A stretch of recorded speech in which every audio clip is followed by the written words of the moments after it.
নমস্কার, SRM কিচেনে সকলকে স্বাগত। আজকে আমি চলে এসেছি ঘেঁটকুল শাকের রেসিপি নিয়ে। আমাদের গ্রামে একটু আধটু এই শাকের এখনও দেখা পাওয়া যায়। স্বাদে কিন্তু অতুলনীয়।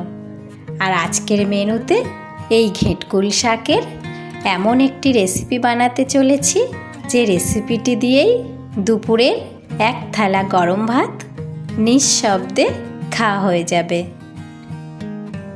যা খেতে দুর্দান্ত লাগবে।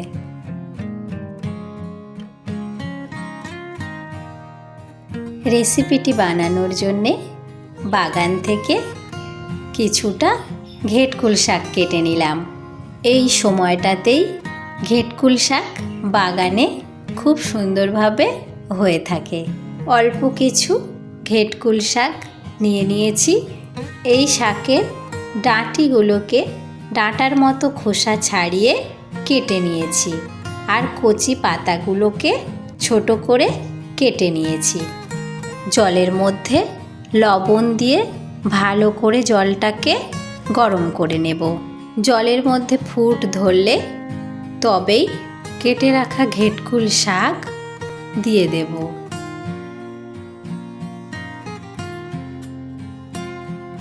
একটু নাড়াচাড়া করে নিয়ে ঢাকা চাপা দিয়ে কিছুক্ষণের জন্যে সিদ্ধ করে নেব।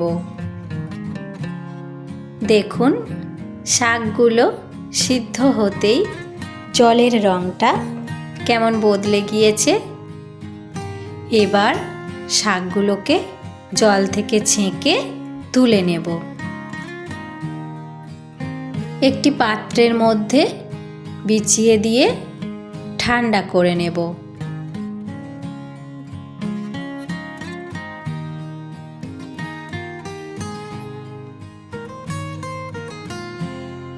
একটু ঠান্ডা করে নিয়ে মিক্সিতে পেস্ট করে নেব। চাইলে শিল নোড়াতেও বেটে নেওয়া যাবে।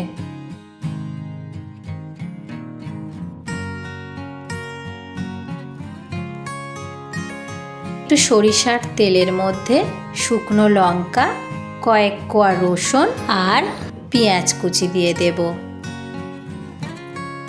নাড়াচাড়া করে ভেজে নেব। ভাজাটাকে তুলে রেখে দেব।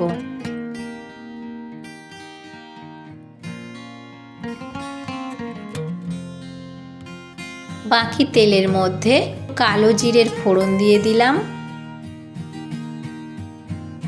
হালকা একটু ভেজে নিয়েই বেটে রাখা ঘেঁটকুল শাকটাকে দিয়ে দেব।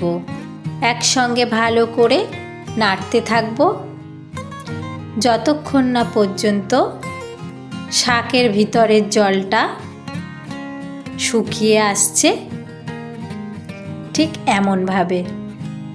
এবার ভেজে রাখা শুকনো লঙ্কা, রসুন আর পেঁয়াজ ভাজার মধ্যে দিয়ে ভালোভাবে হাত দিয়ে মেখে নেব।